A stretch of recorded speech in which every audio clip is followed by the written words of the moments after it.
All right, all right, all right. Welcome to another edition of Shabbat Lounge. I'm joined in studio today with, Jake is here again.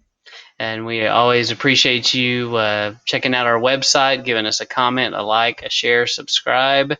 Leave us something, some kind of information. Let us know you're out there and you exist. So today, Jake and I this week have talked about several things, texting back and forth, and one of the things that's come up before are some things we see in Matthew 5. In Matthew 5, you see that Yeshua goes up on a mountain, and in 5:1 it says, when Yeshua saw the crowds, he went up on a mountain and he sat down. His disciples came to him and he began to teach them. Blessed are those who recognize they are spiritually helpless. The kingdom of heaven belongs to them. Blessed are those who mourn, for they will be comforted. Blessed are those who are gentle. They will inherit the earth. Blessed are those who hunger and thirst for God's approval, for they will be satisfied. Blessed are those who show mercy, for they will be treated mercifully. Merciful. How did you say that? Mercifully. Yes. Blessed are those whose thoughts are pure. They will see God. Blessed are those who make peace. They will be called God's children. Blessed are those who are persecuted for doing what Yahuwah approves of. The kingdom of heaven belongs to them. Blessed are you when people insult you, persecute you, lie, and say all kinds of evil things about you because of me. Rejoice and be glad, because you have a great reward in heaven. The prophets who lived before you were persecuted in these ways. And so a lot of people, spend a lot of time, and a lot of people are very familiar with this particular passage. And Jake, go ahead and go down to 17 and read. Actually, not 17. Which verse did we talk about? Did I skip it? 21. Oh, let's do 17 first. Yeah, we'll start that makes 17. sense. Yeah. So this is this is the bread and butter right here. So he says, "Think not that I am come to set aside Moses' teachings or the prophets. I didn't come to set them aside, but to make them come true. I can guarantee this truth: until the earth and the heavens disappear, neither a period nor a comma will disappear from the scriptures before everything has come true. So whoever sets aside any command that seems unimportant and teaches others to do the same will be unimportant in the kingdom of heaven. But whoever does and teaches what the commands say will be called great in the kingdom of heaven. I can guarantee that unless you live a life that has Elohim's approval and do it more faithfully than the experts in Moses' teachings and Pharisees, you will never enter the kingdom of heaven." And Jake, don't you think this passage has been twisted before, especially there at the end? Yeah, definitely. I think that by the time you get to the end of that, a lot of people have forgotten the beginning part of that. Right. Mm-hmm. And they just go, oh, you just want to be like a Pharisee, and they twist it. And yeah, I always wondered how you could twist it toward obedience and be wrong about that. mm-hmm. That just so odd to me. Right. And then I think people forget, the piece here, that, if you're not familiar with, if you sit in, well, is this where it talks about Moses' seat? Yeah, this version different says it a little differently, Yeah. right? So it says, read the King James, I think Right. is where that says. So think not that I am come to destroy the law or the prophets. I am not come to destroy, but to fulfill. For verily I say to you, till heaven and earth pass, not one jot or tittle shall in any ways pass from the law till all is fulfilled. Whosoever therefore shall break one of the least of these commands shall be called least in the kingdom of heaven, but whosoever shall do and teach them shall be called great in the kingdom of heaven. For I say to you that except your righteousness shall exceed the righteousness of the scribes and Pharisees, you shall in no case enter in the kingdom of heaven. Well, then 17 is the one that I really wanted to focus on. That says I must be logged in. There it goes. He says he came to fulfill the law, and fulfill obviously gets convoluted, but it literally means he came to do the law. Yeah, carry it out. do it. He's not saying in any way, don't do it. Yeah, That's not his point. It's to bring it to its fullness, and which he goes on to explain later, where in like starting in verse 21, he starts saying, "And you've heard it said." Yes, yes. And I think that brings up a good point right here. Ye have heard it. Ye. Ye have heard that it was said of them of old time, thou shalt not kill, and whoever shall kill shall be in danger of the judgment. But I say to you, whoever's angry with his brother without cause shall be in danger of the judgment, and whoever shall say to his brother, Raca, shall be in danger of counsel. But whoever shall say, thou fool, shall be in danger of hellfire. Fool clearly meant something different back then. Yes, I think so. So, this is a section where he says several times, you've heard it said, and he talks about, you've heard it said, don't look at a woman with, if you just look at a woman and lust after her, you've already committed adultery in your heart. And, he takes all these commandments to another level and takes them to a deeper meaning. And I believe if you're trying to point to someone to prove that the Sabbath should still be kept, this is a good place to go, because and the dietary laws, because if anyone was going to change it, this is the section of scripture to me where it would be, and Yeshua is the person to come along and say it. Right. Which even then though is completely inconsistent. Right. Because the idea is that, well, none of this changed until after his death on the cross, right? So how is he changing it before he dies on the cross? Yeah.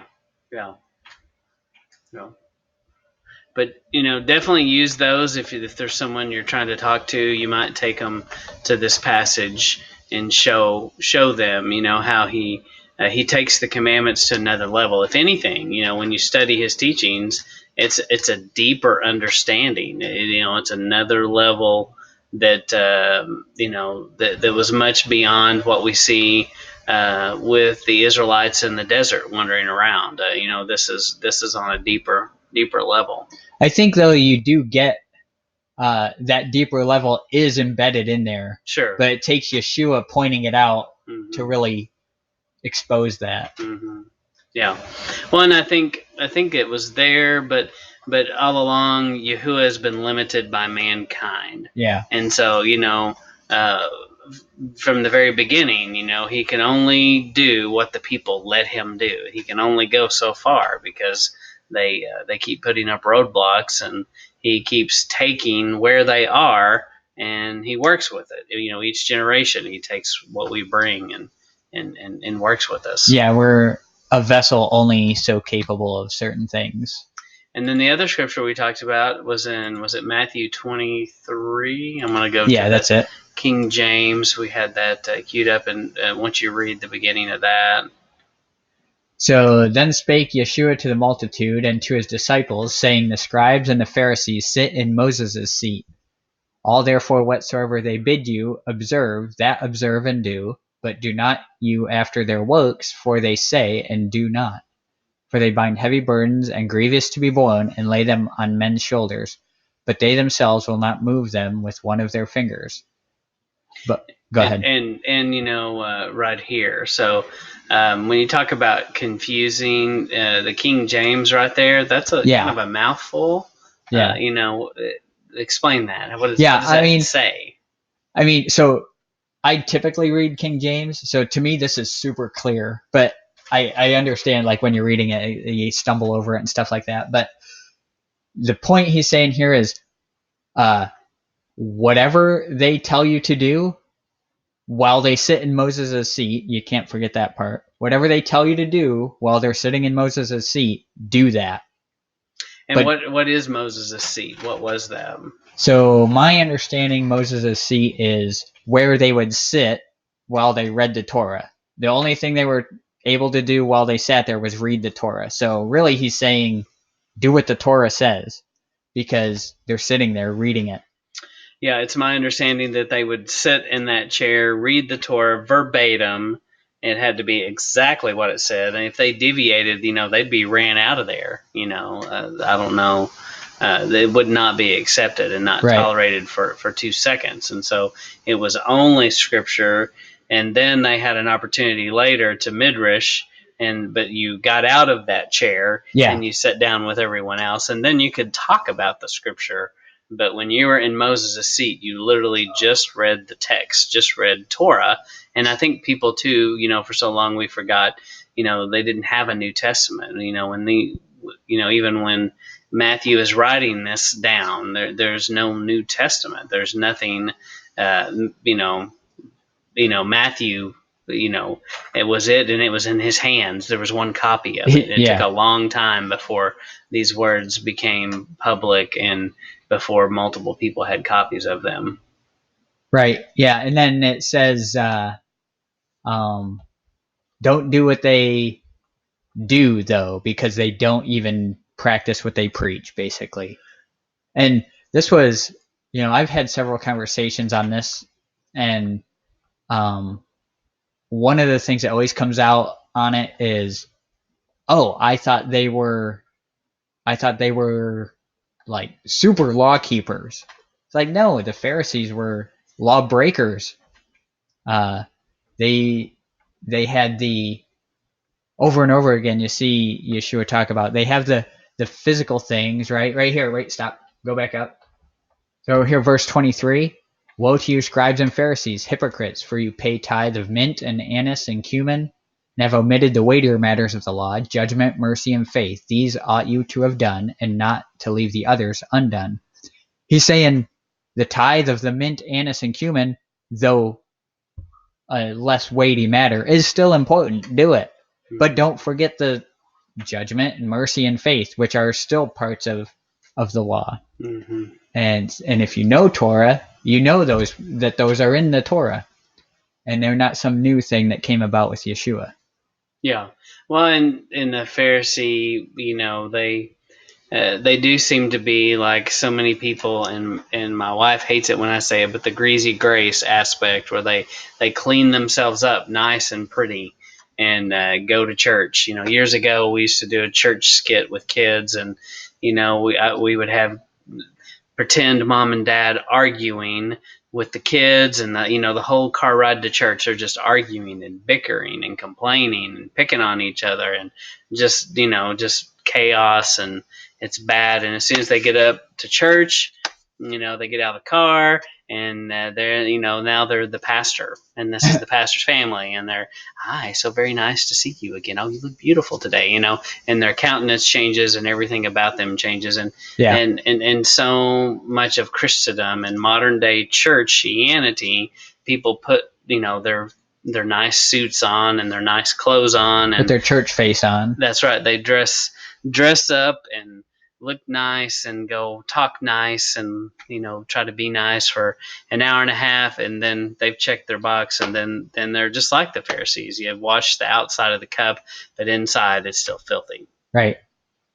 Yeah, you put on that good face, and then in order to quote unquote relate to the Gentile, as it were, you go back to living worldly, Mm-hmm. and I don't I don't see how that's Yeah. where that's supported scripturally to meet people where they are, but to walk in the world's ways to bring people to that is kind of the opposite. You use the example of Messiah, and that draws people. Sure. It's not being like a lawbreaker to show people that obedience is good, or Mm-hmm. that Messiah is good. Well, and and the other side of all this too is just very harsh words to the Pharisees, and I think we have to often stop and check ourselves and make sure that we don't go down the path of the Pharisee. And I think that's a easy thing to get caught up in and go, man, I'm pretty good here. I kind of got this figured out. Yeah. And no. And I think that's where they got in trouble, is they put faith and they did put faith in, actually more faith in what they did, and there wasn't a lot of room for Yahuwah's grace to work in their life, because it was all about how they followed these rules just so perfect, and they're kind of like the little kid that is building the world out of Legos, and it's so perfect and so neat. And they've got it all, they think, organized and planned out, but it really, it isn't as neat and organized as they think. Yeah, it's not a true representation of reality. Mm-hmm. Mm-hmm. But we just wanted to make something short and sweet, and help you when you have discussions with people, coworkers, family members. Challenge them on those things and try to get them to think about who changed the Sabbath, and would it make sense that Yeshua is the person to change the Sabbath and the dietary laws, and take them to these passages in Matthew 5 and Matthew 23, and just have them think about those things. Have them, especially this Matthew 23. I don't know how someone explains that. I just don't know how you skirt around it. Yeah. So that's a tough one. Anything else, Jake? Nope. They're pretty good verses to point at, and and know the context before you go talk to someone about it, because people ask you questions, and if you don't know what you're talking about, you kind of lose your witness there. Yeah, probably good to have some scripture pulled up handy that you can look at. Yeah. Or have it committed to memory. Otherwise, because you will run against people that have some of these scriptures memorized, and when they start, cherry picking book, chapter, and verse left and right, it can kind of throw you off sometimes. Mm-hmm. So you got to be prepared for that. Yep. But anyway, that's all I have. Nope, that's all I have too. All right. Well, thank you for listening to Shabbat Lounge, and we ask that you would give this a like, comment, share, subscribe, and we'll see you next time. Bye.